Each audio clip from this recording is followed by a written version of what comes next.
कि आप चलें, और महाराज तैयार भी हो गए। और तैयारी का अर्थ ही ये है कि महाराज ये चाहते थे कि मैं अपना अंत समय पंच परमेष्ठी के स्मरण के साथ व्यतीत करूं, उसका अर्थ ही है। यानी वह ये चाहते थे कि मेरी संलेखना हो, मेरी समाधि हो, संसार को काटने का साधन मुझे मिले, वरना अस्वस्थता के बीच में 100 किलोमीटर आने की इच्छा रखना सामान्य बात नहीं हो सकती। 1 तारीख को महाराज शाम को मेरे पास आए। अब मैं क्या कहूँ, लोग तो मुझसे बहुत सी बातें कहते थे, ऐसा होगा वैसा होगा, लेकिन मैं जो जानता हूँ वो मैं जानता हूँ। न्यापकाचार्य का एक गुण होता है, वह छपक के जो संकेत पा रहा है वो अपने सहयोगी न्यापकाचार्यों से तो कह सकता है, लेकिन ग्रस्तों से वो नहीं कहता, क्योंकि ग्रस्त की तरह सोचता है। हमारा कर्तव्य नहीं है कि कोई आए और हम उसे चारों प्रकार का आहार का त्याग करा दें और कह दें कि अब संकलेश के साथ मरो। नहीं, हमारा कर्तव्य है कि हमें सिर्फ संकलेश बचाना है। ऐसा नहीं है कि कोई आहार के बाद संलेखना को प्राप्त हो तो उसकी दुर्गति हो जाएगी। नहीं, ये कौन से शास्त्र में लिखा है? ऐसा नहीं। संतुष्टि, धार्मिक ध्यान संलेखना में योगदान करता है, क्योंकि अगर संकलेश के साथ मृत्यु होती है तो आचार्य कहते हैं कि नियम से देव दुर्गति भी हो सकती है। ये न्यापकाचार्य के कर्तव्य होते हैं कि जब तक छपक तैयार ना हो जाए तब तक उसके चारों प्रकार के आहार का त्याग नहीं किया जा सकता। जब वह मन से, भावनाओं से समझने लग जाए, जानने लग जाए, तब उसको निर्देश दिए जाते हैं, उन्हें समझाया जाता है, तब वह चारों प्रकार के आहार के त्याग के लिए तैयार होता है, तब उसे त्याग कराया जाता है। क्योंकि हम कह दें कि त्याग कर दो, और क्या उसका हो जाएगा त्याग मेरे कहने से? उसके मन में भावना रही कि मुझे आहार करना है, मुझे पेय पदार्थ लेना है, तो वो संकलेश होगा। और जैसी व्यवस्था होती है वैसे धीरे धीरे धीरे उसे बढ़ाया जाता है। विश्वरत्न सागर जी महाराज से निरंतर मेरी बात चल रही थी, निरंतर मैं उन्हें समझा रहा था और तैयार कर रहा था। उनमें एक अच्छा गुण था, कोई भी उन्हें विकल्प आता था और एक बार मैं उनसे कह देता था कि महाराज ये विकल्प ठीक नहीं है, बस दूसरे सेकंड में वह विकल्प वो छोड़ देते थे। वो किसी को बुलाते थे, परिवार के लोगों को, कहता नहीं महाराज, आप किसी महाराज को बुलाओ, आप ब्रह्मचारी को बुलाओ। अब हमारे पास आने से पहले जो था उसको छोड़ दो आप, क्योंकि उस समय वही आपकी व्यवस्थाएं देख रहे थे। तो अब आपकी व्यवस्थाएं हम लोग देख रहे हैं, अब आप किसी का नाम मत लो। उन्होंने प्रातःकाल जिस दिन उनकी समाधि हुई उस दिन इस लल्लू का नाम लिया, तो मैंने समझाया महाराज किसको याद कर रहे हो, कौन है ये तुम्हारा? पंच परमेष्ठी में आता है क्या? भूल जाओ इसे अभी। मैंने उन्हें संबोधा, अगर उसका नाम लेते लेते प्राण निकल गए तो उसके सिर में जुआ हुओगे तुम। मैंने उसे संबोधा, क्योंकि न्यापकाचार्य को कठोर होना पड़ता है, फटकारना पड़ता है आगम की भाषा में, क्योंकि राग को अलग करना है। किसी के व्यक्ति के प्रति विशेष अनुराग है, उस अनुराग को अलग करने के लिए शपथ के लिए फटकार भी लगती है। और मैंने उनसे स्वीकार कराया कि अब आप किसी का नाम लेकर नहीं पुकारेंगे, अब किसी को स्मरण नहीं करेंगे, अब तो मात आपको जो भी काम है हमें याद करो, मुनिराजों को याद करो, संघ को याद करो। उन्होंने स्वीकार किया कि हाँ महाराज ये गलती है, मैं अब किसी को नहीं बुलाऊंगा। और उसके बाद वास्तविकता में 3, 4, 5 घंटे जब तक वो रहे उन्होंने किसी का नाम नहीं लिया। एक गुण बहुत अच्छा था। भगवती आराधना में लिखा हुआ है कि छपक अंत में बिगड़ सकता है। बिगड़ने का अर्थ वहाँ पर ये लिया है कि उसे राग उमड़ सकता है। और जब ऐसी स्थिति बन जाती है तो नावकाचार्य का एक कर्तव्य है कि साम नाम दंड भेद से उसे धर्म ध्यान पर आरूढ़ करे। यहां तक लिखा है कि अगर कोई छपक रात्रि में भोजन पान की इच्छा करने लग जाए, हाँ अनादि के संस्कार हैं, शरीर का स्थिति है, जाति यानी पूर्व स्मरण है, कुछ भी हो सकता है।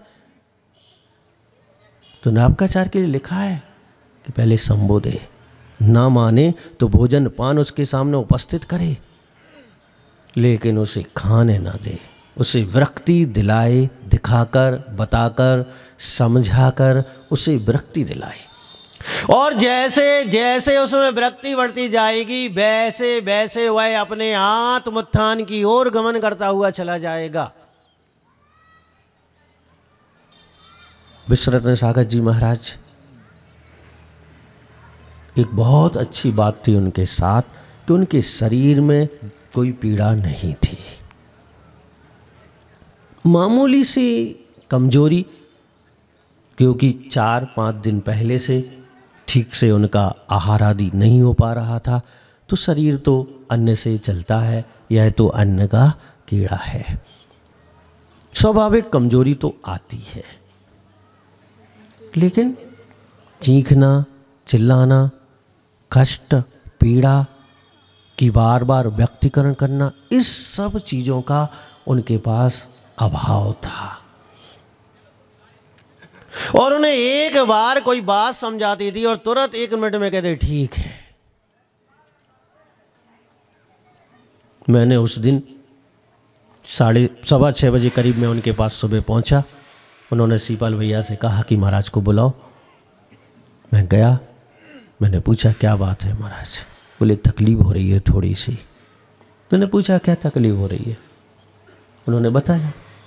मैंने संबोधन दिया उन्हें, कहा महाराज ये तकलीफें तो हमने अनादि से भोगी हैं,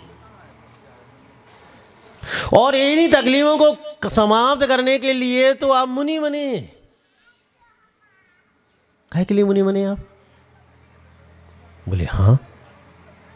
तो मैंने कहा अब यहां ध्यान मत दो, अब आत्म उत्थान की ओर ध्यान दो, आप आत्म चिंतन की ओर बढ़ो और उन गतियों का, उन पर्यायों का चिंतन करो जहां हम सब ने बहुत कष्ट भोगे हैं, बहुत पीड़ाएं भोगी हैं, वहां का स्मरण करो। फिर मैंने उनसे कहा 6:30 बजे कि महाराज आज चतुर्दशी है, प्रतिक्रमण सुनना है। उत्तमार्थ प्रतिक्रमण तो मैं 1 दिन पहले उनसे करा चुका था। मैंने कहा पाक्षित प्रतिक्रमण सुनना है आपको? बोले हाँ। मैंने कहा 2 घंटे लगेंगे महाराज, सोच लो, पूरा सुनना पड़ेगा। प्लीज सुनेंगे। और आप नहीं मानेंगे, इतने व्यवस्थित तरीके से उस व्यक्तित्व का 4-5 दिन से आहार नहीं हुआ है। क्षुधा की उदीर्णा तो पेरती है, ये मत समझना कि हमने उपवास कर लिया तो क्षुधा की उदीर्णा नहीं होगी, वो तो होगी। हमें तो उसमें समता रखना है, बस कष्ट तो वो देगी। उसके बाद भी उन्होंने निरंतर जागृत अवस्था में पूरा का पूरा प्रतिक्रमण सुना। हर कायोग स्तर पर मैंने उन्हें इशारा किया कि महाराज उनका मतलब ये था आप मुझे सोए हुए समझ रहे हो क्या? मतलब उनका ये कहना चाहते थे आप ये समझ रहे हो कि मैं सो गया? नहीं, मैं जग रहा हूं और कायोग सर्ग कर रहा हूं। और बाद में जब प्रतिक्रमण हो गया, सबको प्रायश्चित दिया, तो उन्होंने भी कहा, उन्होंने भी आलोचना की। तो मैंने उनसे कहा महाराज प्रायश्चित में आपको एक माला फेरना है और एक रस का आज त्याग करना है। फिर मैंने महाराज लोगों को दिया 21 माला और एक रस का त्याग। मालूम है वो क्या बोले कि महाराज ऐसा क्यों, उनको 21 और हमें एक माला। हमने कहा महाराज आप जिस स्थिति में हैं उसमें एक माला भी फेर लेंगे तो 21 माला से भी बढ़कर होगी। ये लोग स्वस्थ हैं इसलिए इन्हें 21 फेरना है।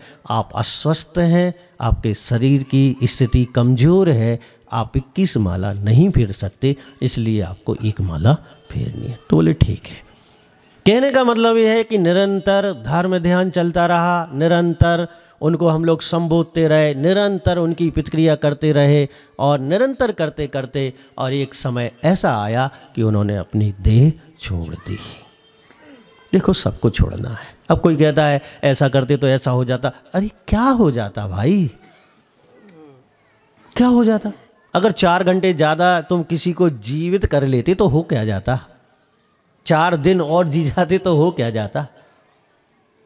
संभावना तुम्हारे लिए लाभ की नहीं थी, उनके लिए हानि की जरूर थी। कोई भी छपक अगर ज़्यादा दिन तक अन्न पान के बिना रहे तो कष्ट बढ़ता ही बढ़ता है, पीड़ा बढ़ती ही बढ़ती है, तो हानि की संभावना ज़्यादा थी। और उन्होंने अपने धर्म ध्यान के साथ उम्र के प्रभाव से जितना शीघ्र शरीर छोड़ दिया उतना उनके लिए लाभप्रद है, वो हानि नहीं है। हम कुछ भी कल्पना करते रहे ऐसा होता तो ऐसा होता, ऐसा नहीं। और फिर तुम ही तो कहते हो राई भर घटे न तिल भर बढ़े, खुद ही तो कहते हो। और तुम ही तो पढ़ते हो तंत्र मंत्र बहु होई मरते ही न बचावे कोई, तुम ही तो पढ़ते हो। जहाँ देह अपनी नहीं तहाँ ना अपना, सभी तो पढ़ते हो। फिर ये कल्पनाएं क्यों हम ऐसी कल्पनाओं में डूबते हैं जिनका कोई अस्तित्व नहीं है, जिनका कोई प्रभाव नहीं है और जिनका कोई भी फल नहीं है। 81-82 साल की उम्र तक इस समय व्यक्ति अपनी उम्र को अच्छी तरह से व्यतीत कर ले, ये क्या कम सौभाग्य है उस व्यक्ति का? बहुत अच्छा सौभाग्य। और मुनि बन के यहां तक पहुंच जाए। 18 साल लगभग वो दीक्षित अवस्था में रहे। उन्होंने दिगंबरत को कायम रखा, दिगंबरत की चर्या को कायम रखा, निर्दोष मुनिव्रतों का पालन किया। सब कुछ उन्होंने अपने जीवन में अच्छा किया और अच्छा करने की कोशिश की। और लक्ष्य मुनियों का है, उन्हें आत्मा पर शासन करना है। और जब आत्मा पर शासन करना है तो उन्हें अपने आप को अनुशासन में ढालना पड़ेगा।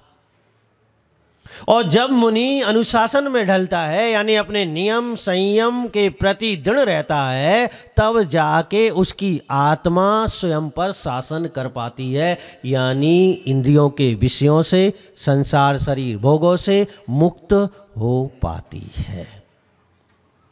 भव्य आत्माओं,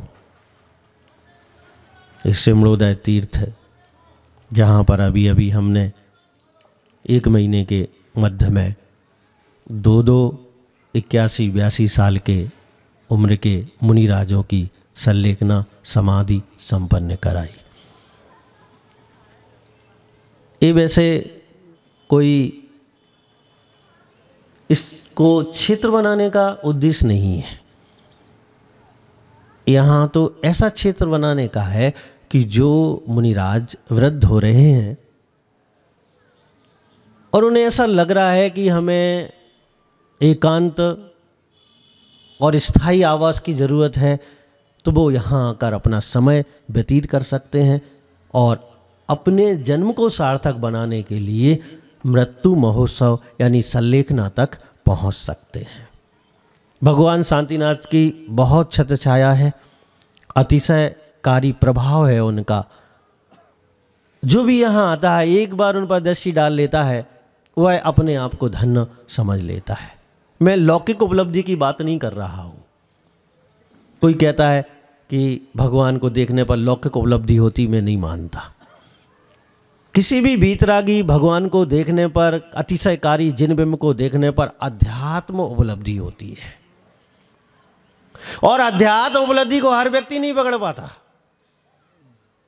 वही पकड़ सकता है जो भव्य है, जिसका आत्म कल्याण इस पर्याय में निश्चित हो चुका है। वह उस अध्यात्म लाभ को ग्रहण कर पाता है और अपने जीवन में उतार पाता है। तो भव्य आत्माओं, अब महाराज तो चले गए, मुझे कोई दुख नहीं होगा, मुझे तो खुशी हुई उनके मृत्यु की नहीं, उनके अच्छी मृत्यु की, कि उन्होंने धर्म ध्यान के साथ अपने शरीर को छोड़ा। इससे अच्छी और मृत्यु मुझे लगता है कि नहीं हो सकती।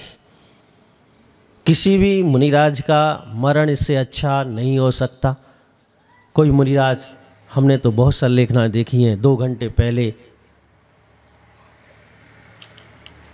मूर्छित हो जाते हैं, सुतुत पड़ जाते हैं, उनको हम संबोध रहे हैं, उन्हें सुनाई दे रहा है कि नहीं सुनाई दे रहा है, कोई पता ही नहीं पड़ता है।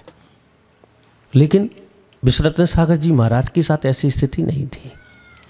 जाते जाते मात्र 10-15 सेकंड के लिए वो सुतुप्त हो गए, उसके पहले पूरे जागृत थे वो। और ऐसी जागृति के साथ किसी मुनिराज का समाधि मरण होना उत्कृष्ट संकेत है कि वो आगामी काल में स्वर्ग और स्वर्ग के बाद मोक्ष मार्ग अपना प्रशस्त करेंगे। हम सभी उनके प्रति एक ही भावना प्रेषित कर सकते हैं कि वो जहाँ भी हैं पुनः सम्यक दर्शन को ग्रहण करें, पुनः सम्यक दर्शन को दृढ़ करें और संयम की भावना बनाते हुए अपना धर्म ध्यान में समय व्यतीत करें, आत्म कल्याण का मार्ग खोजें। जय बोलिए गुरुदेव आचार्य श्री विराग सागर जी महाराज जी की।